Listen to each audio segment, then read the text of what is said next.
네, 오늘 성경 말씀 보시겠습니다. 로마서 3장 23절부터 24절 말씀입니다.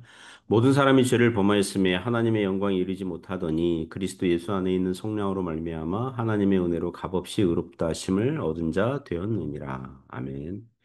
네, 오늘 죄사함, 죄사함 이런 제목으로 하나님의 말씀 증거하겠습니다. 금요일 아침에는 이 하이델베르그 요리문답 그 어, 보고 있습니다. 이 요리문답이 크게 사도신경과 십계명과 주기도문을 중심으로 배우도록 되어 있거든요. 우리가 오늘 보는 56번 문답은 사도신경에서도 이 죄사함, 죄를 용서해 주시는 것과 그 부분, 하나님께서 우리 죄를 용서해 주신다는 것을 믿는다는 고백을 다루고 있습니다. 죄사함 또는 속죄라는 주제는 기독교에서 매우 중요한 주제이거든요. 오늘 이 주제를 간단하게 다시 정리하는 시간 가지면서 은혜를 받기 원합니다. 그 56번 문답 보시면 질문이 죄사함에 관하여 당신은 무엇을 믿습니까? 입니다. 답변 보면 그리스도께서 하나님의 의를 만족시키셨기 때문에 하나님께서는 나의 모든 죄와 내가 일평생 싸워야 할 나의 죄악된 본성을 더 이상 기억하지 않으십니다. 오히려 하나님께서는 은혜로 그리스도의 의를 나에게 선물로 주셔서 결코 정죄함에 이르지 않게 하십니다. 56번 이제 답변을 보면 크게 두 가지로 이제 생각할 수 있어요. 하나는 떻게 믿는 신자들이 하나님으로부터 용서를 받게 됩니까? 그러니까 신자들이 용서를 받게 되는 이유가 뭡니까? 그거거든요. 그 근원이 뭡니까?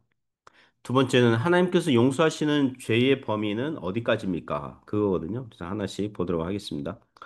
자, 죄인이 믿는 신자들이 어떻게 하나님으로부터 용서를 받을 수 있습니까? 그 뭐냐면, 그 이유가 뭐냐면, 그리스도께서 하나님의 의를 만족시키셨기 때문이고, 하나님께서 은혜로 그 그리스도의 의를 나에게 선물로 주시기 때문입니다. 그 그리스도께서 하나님의 의를 만족하셨고, 그리고 그 의를 우리에게 선물로, 믿는 신자들에게 선물로 주셨다. 이렇게 전가라고 하죠. 그 선물로 주셨습니다. 이제 자, 성경 구절 몇 개를 보면 먼저 우리가 읽은 오늘 말씀 모든 로마서 3장 23절 24절인데요. 모든 사람이 죄를 범하였으며 하나님의 영광에 이르지 못하더니 어, 벌써 23절 말씀이 사람은 하나님의 영광에 도달하도록 하나님의 영광을 위해서 존재해야 되는구나. 사람의 존재 목적이 나와 있는데 그런데 죄를 범했단 말이에요. 그러니까 하나님의 영광을 위해서 살 능력도 없고 힘도 없고 의지도 없는 그런 상태죠. 그죠? 존재 목적이 없어요. 있어야 할 이유가 없어요. 사람은 영주가 마땅한 존재일 뿐이죠. 그런데 그리스도 예수 안에 있는 성령으로 말미암아 여기서 성령은 한자 뜻이 속 값을 치르다 양민이 되게 하다. 그러니까 원어의 뜻이 죄인이나 노예의 몸값을 치루어서 자유하게 하다 구출하다 꺼내다 그런 뜻 갖고 있거든요. 즉 그리스도께서 죄인들을 대신하셔서 십자가에서 죄값을 치루심으로 믿는 자들로 하여금 하나님의 은혜로 값없이 의롭다 하심을 얻는 자 되게 하셨다는 것입니다. 그 하나님의 법정에서 유죄 선고받고 처벌을 받아야 되는데 죄인들은 하나님의 법정에서 유죄 선고를 받고 처벌을 받아야 되는데 그리스도께서 그 죄인들을 대신 죄값을 치르심으로 믿는 자들을 무죄 석방하였다.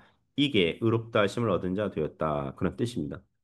고린도후서 5장 21절도 보시면 비슷한 내용이 나오거든요. 하나님이 죄를 알지도 못하신 이를 예수님을 얘기하죠. 예수님은 죄를 알지도 못하셨고 죄를 알지도 못하시니까 죄책감, 죄의식 이거 자체가 없으셨어요. 복음서에 보면 주기도문이 있지 않습니까? 주기도문은 예수님께서 기도하실 때 예수님께서 본인이 사용하신 기도문이란 뜻이 아니에요. 제자들에게 얘들아 기도의 샘플, 기도의 모범 그 그게 바로 이런 거야. 그러면서 알려주신 거거든요. 너희들은 이렇게 기도해라. 예수님이 기도하실 때 사용하신 기도문이 아니에요. 그러니까 예수님께서 가르쳐 주신 기도문이에요. 그 주기도문에 보면 이런 내용 있잖아요. 우리가 우리에게 죄 지은 자를 사해 준 것 같이 우리 죄를 사해 달라는 기도문이 나오는데 이건 예수님이 드리는 그런 기도문이 아닌 거죠. 예수님은 죄를 알지도 못하시니 하나님께서 자신의 죄를 용서해 달라고 기도하신 적이 없으신 것입니다. 자, 계속해서 보시면 우리를 대신하여 죄로 삼으신 것은 우리 죄값을 대신 치루실 죄인들의 대표자로 삼으신 것은 우리로 하여금 그 안에서 하나님의 의가 되게 하려 하심이라. 오늘날 법정에서 죄가 없는 사람에게 선고할 때 사용하는 용어가 예를 들면 죄가 없으면 당신은 무죄입니다. 이럴 거 아니에요. 그죠? 무죄입니다. 이런 선언하는데 그 당신은 무죄입니다. 이와 동일한 성경적 선언이 당신은 의롭습니다. 이거거든요. 당신은 의롭습니다. 그래서 성경은 신자들이 의롭다 하심을 받았다 이런 식으로 말을 할 때 그것은 무죄 선언을 받았다. 무죄 선언을 받았다 이런 뜻입니다. 그래서 예수 그리스도의 십자가 대속의 은혜를 믿는 자들은 하나님 앞에서 의로운 자 되고요. 죄가 없는 자, 정결하여 하나님과 교통할 수 있는 자, 하나님의 백성, 하나님의 자녀, 영생을 얻는 자가 되는 것입니다. 그래서 오직 유일한 우리의 대속자 구세주는 예수 그리스도밖에 안 계신 것입니다. 그 중세 시대 때 성자의 유골이나 성지 순례를 하거나 기타 자신의 죗값을 대신 갚아줄 대속물을 수집하고 고행하는 수행들을 했었는데 다 헛수고고 비성경적인 행위들이었던 거죠. 세상의 기타 사상이나 물건들이 사람의 죄를 없이 해줄 것처럼 주장하는 그런 종교나 사상들이 있는데 그거는 가짜예요. 또는 인간의 선행과 봉사와 고행 같은 행위들이 자신의 죄의 무게를 덜어줄 수 없는 것입니다. 그 오늘날 기타 사교들 중에서 그 대순진리회 이런 데 보면 도를 아십니까? 그게 대순진리회 그 포교 방식이거든요. 도를 아십니까? 이게 마땅히 해야 할 행위, 이거 도를 아십니까? 뭐 어떤 주장합니까?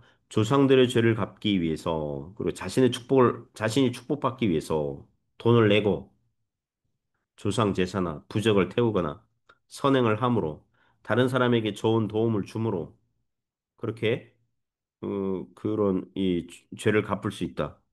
다 허구고 이 거짓이거든요. 예수 그리스도의 십자가 대속을 벗어나고서는 그 어느 것도 의로우신 하나님 앞에서 의롭다 하심을 받지 못하는 것입니다. 오늘날 자유주의 신학자들이나 무신론적 세상 철학과 사상에 영향을 받은 자들이 그리고 한때 교회를 다녔던 사람들이 예수님의 그 하나님 되심, 그 신성을 공격하는 사람들이 있거든요. 이런 주장이죠. 예수님은 하나님의 아들이 아니라는 거예요. 하나님이 아니라는 거예요. 일개 인간에 불과하다는 것입니다. 그래서 뭘 공격합니까? 예수님의 십자가 대속으로 말미암아 하나님으로부터 죄의 용서받는 교리를 공격하는 거예요. 그걸 허무는 거예요. 예수님은 삼위 하나님 중에서 성자 하나님이신데 그게 아니라면 예수님께서 행하신 십자가 죽으심 그 대속이 아무런 효과가 없게 만드는 거예요. 그렇지 않습니까? 그러므로 우리는 예수님께서는 하나님의 아들로서 신약 시대에 우리 죄를 사하시려고 믿는 자들로 의롭다 하심을 얻게 하기 위해서 이 낮고 낮은 땅 위에 오셔서 십자가를 지셨다. 이것을 견고하게 믿어야 될 줄 믿습니다. 그 나중에 웨스트민스터 신앙고백서 그 이게 하이델베르그 요리문답이 1563년에 만들어졌잖아요. 그리고 그 한 거의 한 90년 후? 그죠? 아니죠. 90년 후가 아니고 한 130년 후? 네, 그죠? 1646년이니까 한 110년 후, 예, 110년 후, 한 100여 년 이후에 만들어지게 된 웨스트민스터 신앙고백서 보면 의롭다 하신 부분에서 신자의 믿음이라는 행위가 의롭다 하심을 받는 유일한 외적 도구이지만 신자의 믿음마저도 은혜로 주어진 것이니까 결코 자랑할 수 없고 오직 하나님께서 은혜로이 그리스도의 의를 믿는 신자에게 전가해 주셨기 때문이다. 이렇게 더 뭐랄까요? 더 구체적으로 이제 선명하게 말씀하는 그런 내용이 나옵니다. 그리고 56번 문답 두 번째 교훈 보면 그러면 믿는 자의 죄가 용서받는데 용서받는 죄의 범위가 어디까지입니까? 그 답변이 뭐냐 하면 하나님께서는 나의 모든 죄와 내가 일평생 싸워야 할 나의 죄악된 본성을 더 이상 기억하지 않으십니다. 즉 모든 죄를 용서하십니다. 하나님께서는 우리의 신자들의 모든 죄를 용서하십니다. 그 시편 103편 3절 보시면 그가 내 모든 죄악을 사하시며 내 모든 병을 고치시며 이렇게 나와 있고요. 시편 103편 12절 보시면 동이 서에서 먼 것 같이 우리의 죄가를 우리에게서 멀리 옮기셨으며 예레미야 31장 34절 보시면 내가 그들의 악행을 사하고 다시는 그 죄를 기억하지 아니하리라 여호와의 말이니라 이렇게 나오고요. 미가서 7장 19절 보시면 다시 우리를 불쌍히 여기셔서 우리의 죄악을 발로 밟으시고 우리의 모든 죄를 깊은 바다에 던지시리이다 이렇게 나옵니다. 그 위에 성경 구절들이 말하고자 하는 바는 하나님께서 회개한 자들의 모든 죄를 사하신다는 거예요. 그래서 은유와 상징, 그림 언어를 사용하면서 예를 들면 동에서 서에서 먼 것 같이 죄를 멀리 옮기신다. 동과 서는 서로 반대편을 향해 있기 때문에 서로 만날 일이 없거든요. 또 죄를 기억하지 아니하신다. 전지전능하신 하나님께서 기억력이 뭐 감퇴하시거나 건망증이 들거나 뭐 나이가 들면 사람이 깜빡깜빡하는 것처럼 그런 분이 아니에요. 다 아세요. 하지만 그 죄에 대한 책임을 묻지 아니하신다. 왜냐하면 그리스도께서 대속하셨기 때문에 죄에 대한 처벌을 우리 대속자께서 대신 받으셨기 때문에 믿는 자들에게 다시 묻지 아니하신다. 그리고 우리의 모든 죄를 깊은 바다에 던지시겠다 그래요. 다시는 수면 위에 떠오를 수 없도록 아주 깊은 바다에 빠져 있도록 하는 그 이미지 그림 언어를 사용하십니다. 그 우리가 인생 살다가 가끔씩 과거에 행한 죄, 우리가 분명히 회개했는데 과거에 행했던 어리석은 죄가 떠올라서 현재에 부끄러워할 때가 있거든요. 저도 문득문득 뭐 분명히 회개한 죄인데 그 기억이 떠올라서 그때 일을 생각하면 내가 정말 어리석었구나. 내가 정말 유치했구나. 내가 정말 자존심 셌구나. 바보 같구나. 그런 생각이 들어서 부끄러울 때가 있거든요.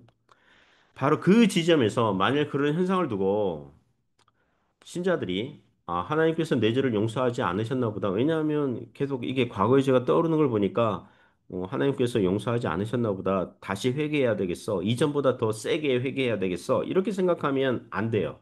만일 그렇게 하면 영적 결벽증에 걸려요. 했던 회개 또 하고 또 하고 자기 마음에 찰 때까지 뭔가 고행을 하려고 하는 그런 위험이 있을 수 있어요. 그럴 때는 사랑하는 성도 여러분, 말씀을 믿으시기 바랍니다. 하나님은 기억하지 않으시고 멀리 옮기신 바 되셨다 그래요. 만일 이미 회개 기도한 과거의 죄가 떠오르면 이렇게 생각하시면 되죠. 다시 그 죄에 빠지면 안 돼. 선줄로 생각하거든 넘어질까 조심해야 돼. 하는 겸손의 기회, 겸손의 방편으로 삼으면 되는 것입니다. 그리고 그와 같은 죄인을 이렇게 은혜로 세우신 하나님을 바라보는 기회로 삼으시기를 바랍니다. 요한복음 5장 24절에서요. 내가 진실로 진실로 너희에게 이르노니 내 말을 듣고 또 나보내신 이를 믿는 자는 영생을 얻었고 심판에 이르지 아니하나니 사망에서 생명으로 옮겼느니라. 자, 여기서 보시면 심판에 이르지 아니하나니 심판에 이르지 아니하나니 이 뜻은요. 정죄하지 아니하신다 그런 뜻이에요.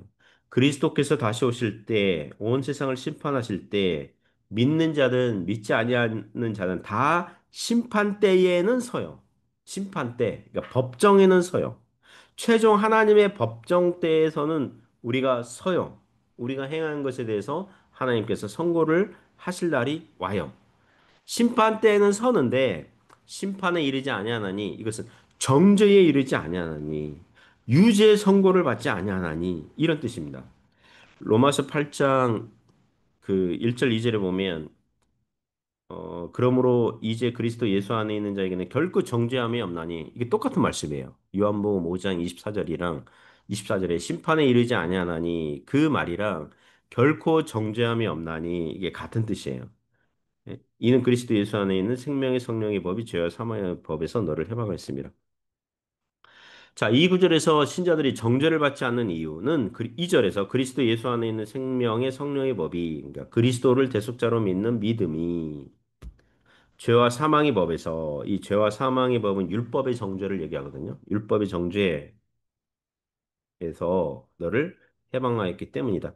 자, 그러면 여기서 이런 질문을 할 수 있습니다. 하나님께서 믿는 신자들의 모든 죄를 용서하셨다면 믿은 이후에 짓는 죄들은 어떻게 됩니까? 과거, 현재의 죄를 용서하셨다면 미래의 죄도 다 용서하시는 겁니까? 그렇게 되면 이단 구원파처럼 우리는 다 용서받았고 다 구원받았으니까 이제 현실에서 우리 마음대로 그냥 죄를 지으면서 살아도 된다는 것입니까? 이렇게 질문할 수 있습니다. 그 요한복음 13장에 보시면 예수님께서 그 제자들의 발을 씻기실 때에 베드로와 그 대화하는 장면이 있잖아요. 베드로가 저기 이왕 저 제 발을 씻을 수 없어요. 그러니까 이 발 안 씻으면 너랑 나랑 상관없어. 그러니까 베드로가 그러면 제 온몸을 다 씻어 주세요. 그러니까 예수님께서 이런 말씀하시잖아요. 온몸을 너희들은 이미 다 씻긴 받아. 온몸을 씻은 사람은 그 후에 발만 씻으면 된다. 이런 그리머너를 사용하시면서 이 죄의 문제를 그 말씀하시거든요. 예수님을 믿는 사람은 모든 죄가 용서받아요. 그러니까 마치 목욕탕에 가서 온몸을 씻은 사람과 같아요. 그러나 살면서 이제 그 세상에 크고 작은 죄, 실수, 어리석은 행동들을 하잖아요. 그것 역시 죄인데. 그러면 마치 목욕탕에서 온몸을 씻은 다음에 집으로 돌아오는 길에 그, 그 땅의 먼지와 흙들이 발에는 묻을 수 있거든요. 이스라엘은 그 샌들 신고 그런 문화잖아요. 그죠? 그러니까 흙길이니까 묻잖아요. 그러면 집에 오면 다시 씻어요? 발만 씻으면 돼요? 온몸을 씻어요? 발만 씻으면 돼요? 발만 씻으면 돼요. 발만 씻으면 돼요. 신자들이 이 세상에 살면서 어리석음으로 짓는 죄들은 하나님께 믿음으로 용서를 구하는 매일매일의 회개 기도와 변화된 삶으로 나아오면 하나님께서 그리스도 예수 안에서 용서하시는 은혜를 주시는 것입니다. 그래서 신자의 모든 삶은 회개에 합당한 삶이라고 하는 거예요. 사랑하는 성도 여러분, 오늘 죄사함, 속죄에 대해서 나눴는데요. 오늘도 우리 죄를 용서하신 예수 그리스도를 바라보고 회개에 합당한 그런 삶을 살아가시기를 주님의 이름으로 축복합니다.